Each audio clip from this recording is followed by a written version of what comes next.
Gara-gara sikap dengki dan iri hati, seorang wanita menderita penyakit misteri sejak tahun 2019. Ibu kepada 3 orang anak yang mahu dikenali sebagai Julis ini berkata, penyakit misteri yang tidak diketahui punca itu telah mengganggu kesihatan dan emosinya. Malah, sepanjang tempoh itu, perniagaannya juga terjejas teruk. Sebab berkongsi cerita dengan M-Star, Julis memohon individu berkenaan menghentikan perbuatan syirik itu.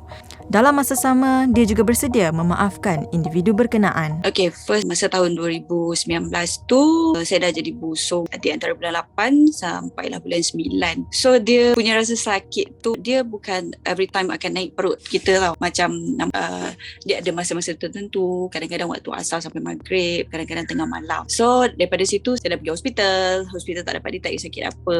Kemudian saya start dengan perubatan Islam. So dalam 3 kali macam tu, alhamdulillah saya lega kat situ. Lepas tu dah lega tahun 2020, masa tu saya buka kedai makan. So tahun 2020 tu pas pada saya buka tu, saya rasa dalam sebulan lebih je lah. Terus jadi badan lemah, tak selera makan, muka jadi hitam. Masa tu viral.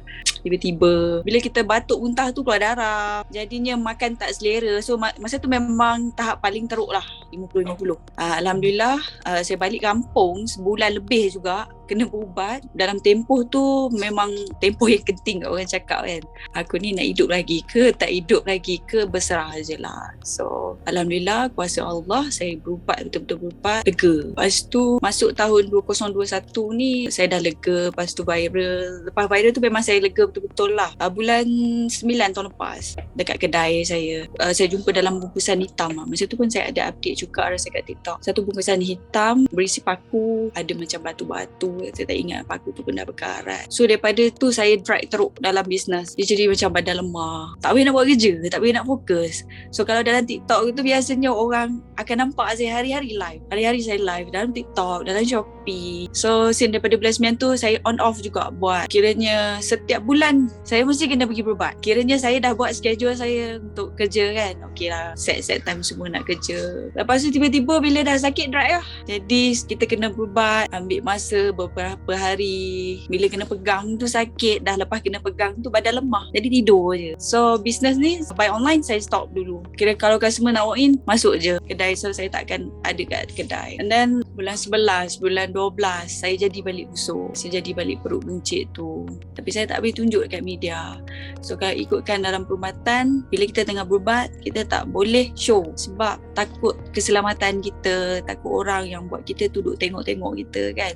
So saya sabar berubat. So tempoh tu mestilah drag teruk kan. Kita tak boleh nak tengok bisnes kan. Kira saya berubat bulan 1 tu saya dah lega dah. Lepas tu jadi lagi bahagian sulit ni. Bahagian sulit dia macam nak jadi bisul tau. So saya pergi hospital. Memang sakit lah. Kalau saya selalu tengok story saya dekat IG, dekat FB tu, ada masa saya pergi bahagian kecemasan. Doktor tak tahu nak check, tak tahu nak check macam mana, tak tahu sakit apa. So dia orang cucuk kat saya ubat tahan sakit overdose yang paling tinggi. So bila dah cucuk tu, dengan makan ubat painkiller hari-hari, overdose teruk. Pernah sampai satu masa saya berjalan, saya jatuh tu cakap, ya Allah sakitnya. And then ada satu hari tu dia jadi bungkak besar. Saya tak tahu lah, dia orang cakap bukan bisul benda ni. Dia jadi berdarah keluar banyak, nanah yang busuk keluar banyak. So memang sakit lah. Kawan saya yang saya update tu, dia yang tolong semua saya semua. Lepas tu okay, saya lega. So bulan 2 saya pergi holiday. Saya sabar nak cari semangat baru balik. Bila semangat dah hilang, rasa lost semua. Saya nak buat bisnes balik. Saya ada plan satu produk nak buat. So lepas tu saya launch pun tak boleh juga. Dia jadi drag. Dia jadi macam badan lemah. Kalau saya masuk kedai badan lemah, jadi malas, sakit. So saya jarang ada dekat kedai. Bulan 3 saya ada berubat tapi saya tak sakit kuat.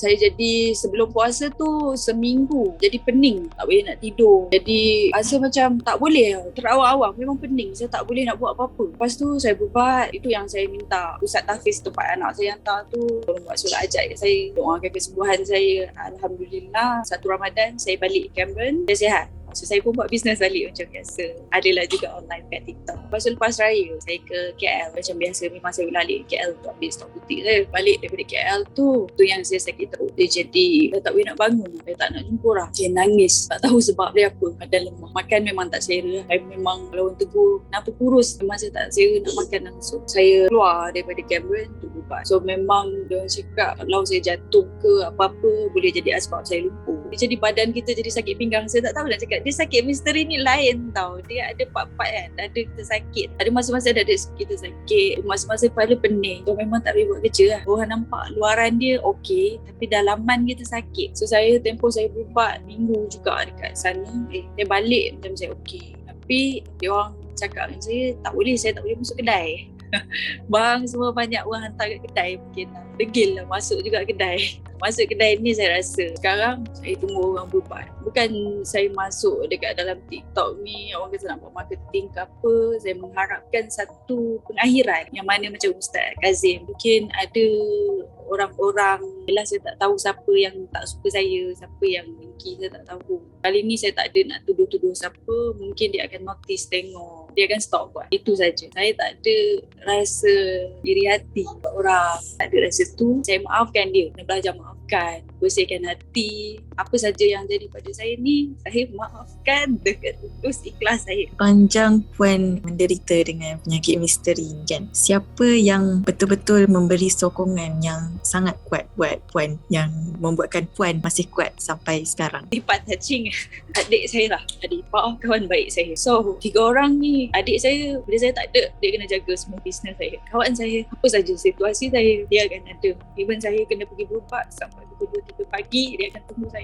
Min, ada ke orang yang nak tolong lap kan? Badan saya yang busuk ni, dia mau nanah dengan darah yang banyak. So dia banyak tolong saya lah, banyak jasa. Kalau mak abah ni, sebab dia orang jauh, so baik on call. Jadi saya ni kena menghilangkan diri, buat sakit ni menghilangkan diri. Kita duduk kampung, mak akan jaga pasti.